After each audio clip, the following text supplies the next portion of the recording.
some pupils from Surgeon Law School, our school, and we're going to ask them a few questions. So Will, why is it important to care for the environment? Well, we live on a finite planet with finite resources, and it's not us that's going to have to bear the brunt of the problems. We should fix these problems now, so that future generations can be preserved. Ewan, can you tell me a bit about the work you've been doing in your school? Well, when I was a Sustainable School Ambassador with Zach, we organised a tree planting session. So we all went down to Harwood Forest and then we started planting some trees. And I think some people planted around 40 trees. That's loads and it'll make a big impact on the environment in a positive way. And Will, what have you done this year? Well, this year we focused mostly on litter. So we did some poster campaigns. Then we ran a school no litter week where the caretakers pick up any litter, and we ran some assemblies from that with some pictures we took of the event, which helped reduce litter a lot in our school. So you may be asking, what is a sustainable school?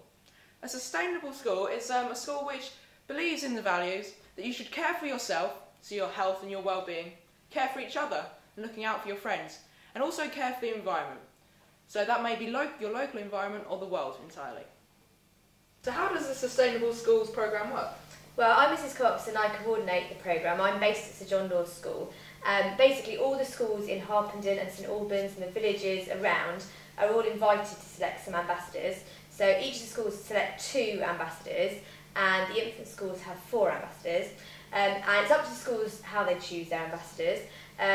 They are appointed in the summer term and they attend a training day. So they all come up to our school, to Sir John Law's, for a training day. They learn about some of the different aspects of being a sustainable school and they learn some skills relating to their role. So it might be how to deliver a good assembly or how to run a project. They then sort of really start up their post in September and then they're expected to do 1 project a term which aims at making their school more sustainable. So in a nutshell, that's how it works. They feed back on their projects once a term, and at the end of the year, they're invited to a conference where they come together with the other ambassadors and share their ideas. The conference is held in St Albans at the council chamber, and the project is actually funded through St Albans Targeting Change Fund, so they fund the programme and help to make it happen. How are Sustainable Schools ambassadors chosen? Well, it's up to the schools how they choose their ambassadors. So we provide an application form. So some ambassadors will fill in an application form and they'll hand that into their teachers and they'll choose their ambassadors. Some schools ask people to write a letter. So they might just write an open letter saying why they would like to get involved, what they think they could achieve. And then others might appoint students. So, for example, a lot of schools have eco-schools or a school council.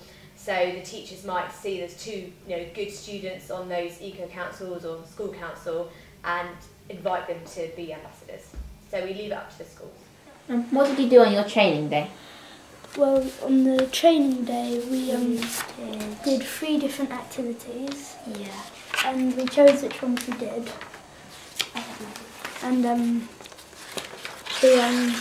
from that we got loads of ideas of what we could do to help our school. Yeah, I did making. Which workshops did you go to then? I went to the Saving Water one, and then I went to the Fair Trade School one, and then the fundraising one. I went to the Making Food Sustainable at Your Schools one, and the fundraising project, so both of us went to that. Now, did you find that useful then? We found it really useful because it's given us a lot of ideas of what we could do in the year and to make our school more sustainable.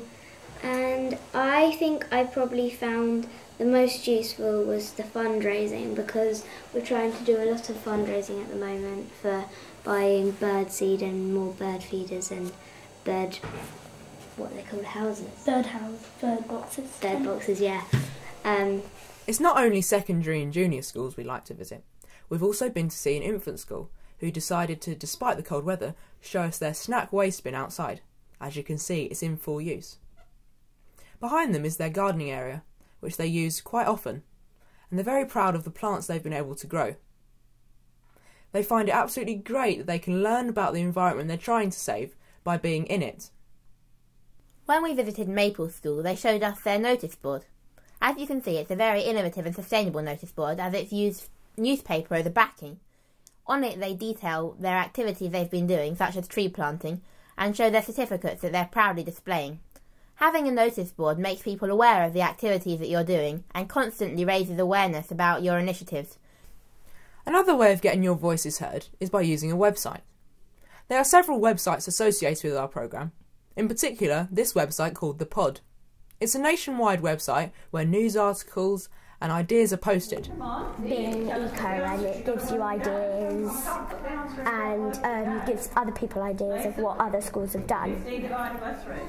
So did you write this article? Yes. Another website is called The Wiki. This is more localised, and you can get ideas from schools nearby to you. So we've just been to the Grove Junior School, and we were talking to their Sustainable Schools ambassador there, and they told us about one of the projects they've been doing, which is making and painting a mural here at the dump, so we've come to check it out.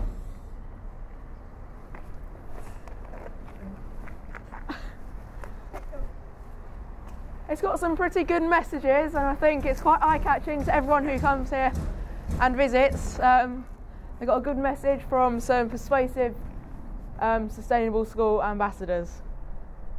There are many ways in which information is shared between schools in the Sustainable Schools Ambassador programme. Firstly, at the beginning of each ambassadorial year, the Sustainable Schools Ambassadors for the coming academic year have a training day in which they all meet the ambassadors from the other school and get to share ideas, get some information on how to get started. Then during the year there are termly newsletters to keep them up to date with what's going on. And at the end of each term, each ambassador should have done a project for that term, which they then post on the wiki. So this enables them to stay in touch with the other ambassadors that they've already met, stay friends with them, and it also allows them to pinch some ideas for their next project. There are also some more informal ways in which it helps share information between schools, such as we recently had the Redbourne Infants ambassadors over to our school, Sir John Laws, and we gave them a bit of a tour around our school, told them a bit about what we're doing. And one of them actually took an assembly at our school, so it's benefiting our whole year group. And we're then going to go back there, do the same sort of thing for them. So it's an ongoing link, and it helps link different parts of the community. And finally, at the end of the year, there's a conference which all the ambassadors for the year attend, and they feedback on what they've been doing, they catch up with their old friends, and gets everyone together. So what have you got out of being a Sustainable Schools ambassador, Ewan? Well, I've wanted to join a lot more things now, the podcast team, Eco Schools, the Oxfam Youth Group, and I've also gained a lot more responsibility. A key benefit of the programme is that it brings together staff and students from different schools, all with the aim of improving sustainability. The schools have all undertaken a wide variety of projects, and through the programme they're able to learn ideas from each other and gain ideas for new activities. These ideas are shared through a variety of means, through training days, through the end-of-year conference, as well as through the wiki and through a termly newsletter. For many schools, the programme has either complemented or reinforced work towards the Eco Schools Awards, enabling schools to gain national recognition for their work. The programme really acts as a catalyst for more sustainability work in schools and a greater sense of sharing between schools in the local area.